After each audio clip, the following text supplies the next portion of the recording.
तो स्वार और 96 अगर दोनों विधानसभा सीटों के उपचुनाव की बात करें, दोनों अपना दल एस चुनाव लड़ रही थी, बीजेपी का गठबंधन का सहयोगी, और दोनों पर जीत दर्ज की है। इस जीत के पीछे की कहानी क्या है और किस तरह से जीत कितनी महत्वपूर्ण है, आइए देखिए खास रिपोर्ट।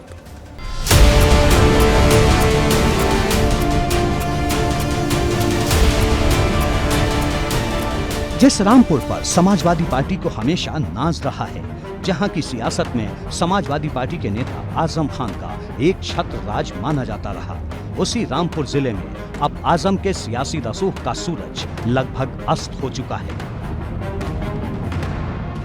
स्वार विधानसभा सीट के उपचुनाव में भाजपा गठबंधन ने ये सीट भी सपा से छीन ली, जहां से दो बार आजम खान के बेटे अब्दुल्ला जीतकर विधायक बने और दोनों ही बार अलग अलग मामलों में 2 साल से ज्यादा की सजा होने पर अपनी विधायकी गंवा दी।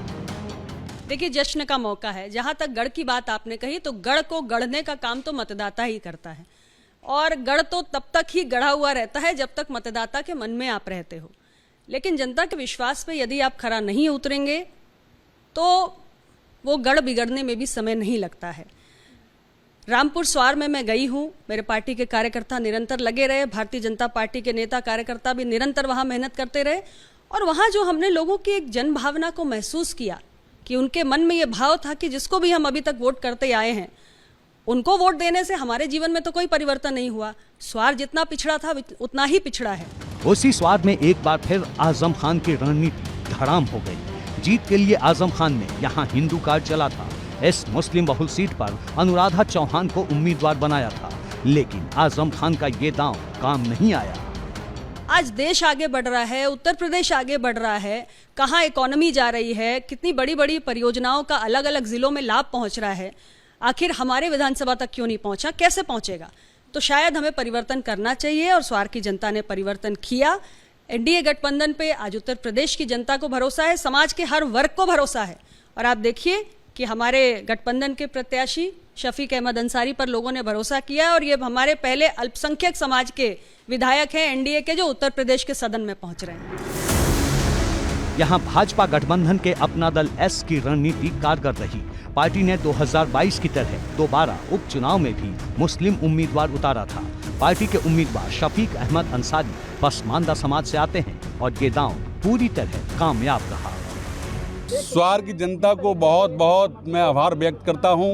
उन्होंने पूरा जो है वो एकदम उनका जो किला था वो ढहा दिया। जो जैसे वो कहते थे, उन्होंने कहा था कि 150 करोड़ में कोई नहीं हरा सकता अब्दुल्ला को, अब जनता ने हरा दिया। देखिए, जनता जनार्दन है। तो क्या उनका घमंड टूट गया? हाँ, बिल्कुल टूट गया उनका घमंड। विकास हमारी प्राथमिकता रहेगी, विकास के नाम पर हम चुनाव जीते हैं, और माननीय योगी आदित्यनाथ जी और डबल इंजन की सरकार जितनी भी योजनाएं हैं सबका हम जो है पूरी उससे प्राथमिकता से लागू कराएंगे। रामपुर की ये जीत इसलिए भी खास है क्योंकि स्वार पर कब्जे के साथ ही भाजपा गठबंधन ने रामपुर में आजम खान और समाजवादी पार्टी के किले को पूरी तरह ढहा दिया है। यही नहीं, इसने समाजवादी पार्टी के चुनावी समीकरण को भी धड़ाम कर दिया है। 2024 के चुनाव को लेकर रामपुर के स्वार उपचुनाव की जीत की खास अहमियत रहने वाली है, क्योंकि भाजपा गठबंधन ने राज्य की सबसे ज्यादा मुस्लिम बहुल सीट को अपने नाम कर लिया है। एबीपी गंगा के लिए ब्यूरो रिपोर्ट।